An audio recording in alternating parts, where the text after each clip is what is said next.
जय जगन्नाथ बंधुगण आपण मानक हार्दिक शुभेच्छा एवं शुभकामना।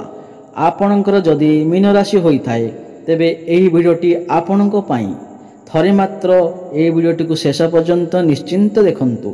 मीन राशि व्यक्ति विशेषक जीवन बदलवा जाऊँगी कारण ग्रह नक्षत्र मानकर चलन रे गोटे बहुत बड़ परिवर्तन होगा जाऊँगी जहाद्वारा एमानकर जीवन रे चली समस्त दुख कष्ट एवं समस्यार अंत होगा जाऊँगी एवं पुणी थरे खुशी फेरवा जाऊँगी। देखंतु बुध शुक्र एवं सूर्यंकर राशि परिवर्तन होगा जाऊँगी जहाद्वारा आपणकर जीवन रे किछि बड़ होगा जाऊँगी। आपणकर जीवन रे चली समस्त दुख कष्टर अंत होगा जाऊँगी। पुनर्बार आपणकर जीवन रे खुशी फेरवा जाऊँगी। तेबे आसंतु जानिबा आपणक जीवन रे कौन सब बड़ परिवर्तन हेबार अछि। एहा पूर्वरु जदि आपणकर विमीन राशि होता है एवं आपण भी ईश्वर को सच्चा हृदय रे भक्ति करुथांती विश्वास करुथांती तेबे एही वीडियोटी को लाइक करी कमेंट बॉक्स रे जय माँ दुर्गा जय माँ लक्ष्मी जय जगन्नाथ अवश्य लिखंतु। देखंतु शुक्रंकर राशि परिवर्तन हेबाकू जाउअछि।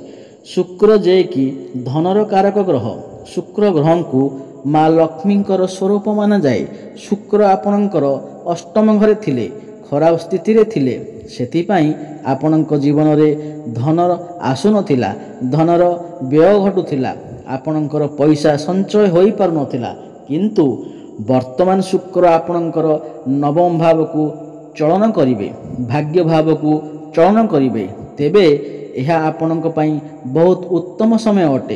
भाग्यर सपोर्ट आपणक प्राप्ति हेब समस्त दिगरु भाग्य आपणक साथ देव भाग्य बल रे आपण समस्त कार्य रे उन्नति करिवे कम परिश्रम रे आपण बहुत अधिक सफलता लाभ करिवे एवं यह सहित बृहस्पति मध्य आपणकर तृतीय भाव रे बसी भाग्य भाव को देखिवे शुक्र को देखिवे भाग्य आपणकर बहुत भल अछि। आपण एही किछि बड़ कार्यर आरंभ करि पारंती किंबा कोनोसी बड़ इन्वेस्टमेंट करि पारंती कोनोसी बड़ डिसीजन मध्य नै पारंती।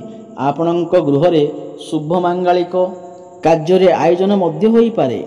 शेयर मार्केट स्टॉक मार्केट एवं ट्रेडिंग रे काम करुथिबा लोक माननक पई समय अत्यंत शुभ अटे।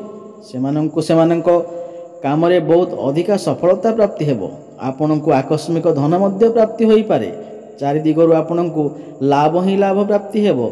एही समय रे आपण धार्मिक यात्रा मध्य करि पारंती धार्मिक यात्रार सुख आपणको प्राप्ति हेबो। आपणकर मन धर्म आड़ को अग्रसर होई पारे। सामाजिक कल्याण काम रे आपण मन देई पारंती। आपण एही समय रे कोनोसी छोटो मोटो ट्रैवल करि पारंती छोटो मोटो जगह को यात्रा करि पारंती। आपणकर कम्युनिकेशन स्किल बहुत भल रहिबो। मैनेजमेंट बैंकिंग क्षेत्र रे ट्रैवल एंड टूर यही सब क्षेत्र रे काम करुथिबा लोके माननकु बहुत अधिक लाभ प्राप्ति हेबो। ऑनलाइन क्षेत्र रे डिजिटल क्षेत्र रे काम करुथिबा लोक माननकु बहुत अधिक सफलता प्राप्ति हेबो।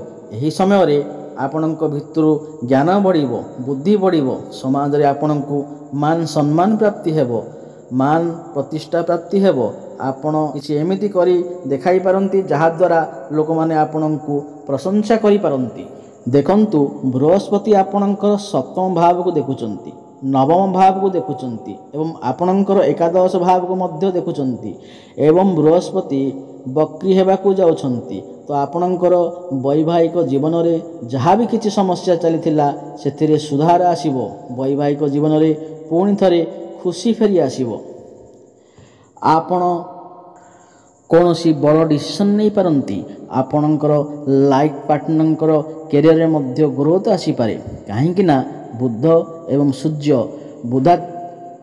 बुधादित्य राजयोग आपणकर सप्तम भाव रे बनुअछि। आपणकर लाइफ पार्टनर कैरियर रे मध्य ग्रोथ आसी पारे फाइनेंशियल ग्रोथ होई पारे।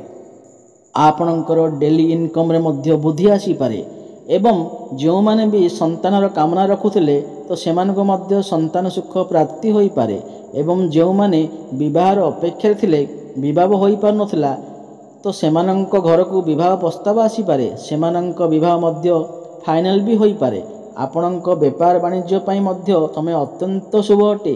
ବେପାରରେ ଉନ୍ନତି ଆସିପାରେ। ବେପାରର କାରକ ଗ୍ରହ ବୁଧ ଆପଣଙ୍କ ସପ୍ତମ ଭାବରେ ଅଛନ୍ତି, ତ ଆପଣଙ୍କୁ ଆପଣଙ୍କ ବେପାର କ୍ଷେତ୍ରରେ ବହୁତ ଅଧିକା ଉନ୍ନତି କରିବେ। ଆପଣ କୌଣସି ନୂତନ ବେପାର ମଧ୍ୟ ଆରମ୍ଭ କରିପାରନ୍ତି। ଆପଣ ପଇସା କିଛି ସଞ୍ଚୟ କରିପାରିବେ। ରୋଜଗାର କରିବାର ନୂତନ ମାର୍ଗ ଆପଣଙ୍କୁ ପ୍ରାପ୍ତି ହେବ। ଆପଣଙ୍କର ବେପାର ବାଣିଜ୍ୟ କ୍ଷେତ୍ରରେ ଗ୍ରାହକ ବଢ଼ିବେ। ଆପଣଙ୍କର ଡେଲି ଇନକମ୍ରେ ବୃଦ୍ଧି ଆସିବ। ବ୍ୟାଙ୍କ ବାଲାନ୍ସରେ ଆପଣଙ୍କର ବୃଦ୍ଧି ଆସିବ ଏବଂ ବୃହସ୍ପତି ଆପଣଙ୍କର ଏକାଦଶ ଭାବକୁ ଦେଖୁଛନ୍ତି। ଏକାଦଶ ଭାବ ଆପଣଙ୍କର ଇଚ୍ଛା ପୂର୍ତ୍ତିର ଭାବ ହୋଇଥାଏ।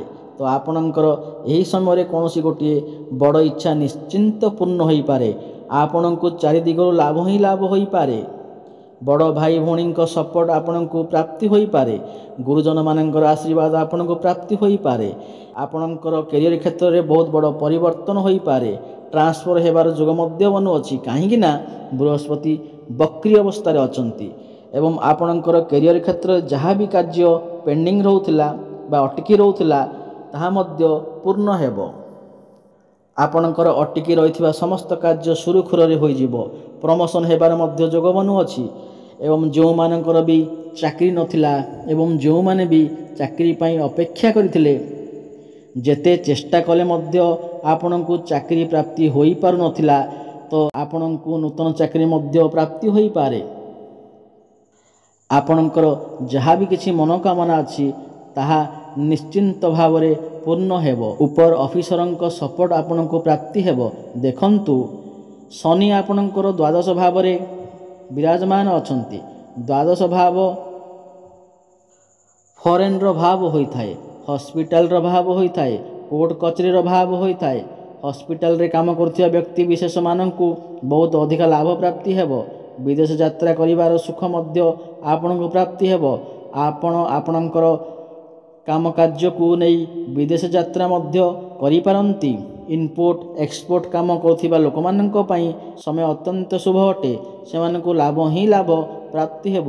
କୋର୍ଟ କଚେରୀରେ ଚାଲିଥିବା ମାମଲା ଆପଣଙ୍କ ସପକ୍ଷରେ ଯାଇପାରେ ଏବଂ ବୃହସ୍ପତି ବଳବାନ ଅବସ୍ଥାରେ ଥିବାରୁ ଆପଣଙ୍କର ପ୍ରେମ ଜୀବନରେ ମଧ୍ୟ ଯାହା ବି ସମସ୍ୟା ଥିଲା ତାହା ବି ସୁଧାର ଆସିଯିବ।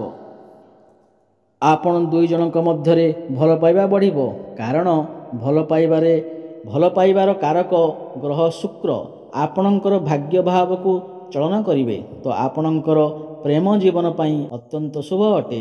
ଆପଣ ଦୁଇ ଜଣ ମିଶି କିଛି ବଡ଼ ଡିସିସନ୍ ନେଇପାରନ୍ତି। ଆପଣଙ୍କର ଭଲ ପାଇବା ବିବାହର ରୂପ ମଧ୍ୟ ନେଇପାରେ। ଆପଣ ଦୁଇ ଜଣଙ୍କ ମଧ୍ୟରେ ତାଳମେଳ ଭଲ ରହିବ ଏବଂ ଯେଉଁମାନଙ୍କର ବି କଥାବାର୍ତ୍ତା ବନ୍ଦ ହୋଇଯାଉଥିଲା, ବ୍ରେକଅପ୍ ଆଦି ହୋଇଯାଉଥିଲା, ସେମାନଙ୍କର ପୁଣି ଥରେ କଥାବାର୍ତ୍ତା ହୋଇପାରେ। ଶିକ୍ଷା କ୍ଷେତ୍ରରେ ଆପଣ ବହୁତ ଅଧିକା ଉନ୍ନତି କରିବେ। ଆପଣ କୌଣସି ଉଚ୍ଚଶିକ୍ଷା ପାଇଁ ବାହାରକୁ ଯାଇପାରନ୍ତି। କୌଣସି ନୂତନ ସ୍ଥାନରେ ଆଡ଼ମିସନ୍ ନେଇପାରନ୍ତି।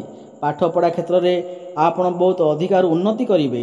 ଆପଣଙ୍କର ମନ ଭିତରେ ଯାହା ବି କିଛି ସମସ୍ୟା ଥିଲା ତାହା ପୂରଣ ହେବ। ପାଠପଢ଼ାରେ ପୂର୍ବରୁ ଯଦି କିଛି ସମସ୍ୟା ଲାଗି ରହିଥିଲା ତ ତାହା ଏବେ ଆପଣଙ୍କ ଭିତରେ କନଫିଡେନ୍ସ ବଢ଼ିବ, ଟ୍ୟାଲେଣ୍ଟ ବଢ଼ିବ।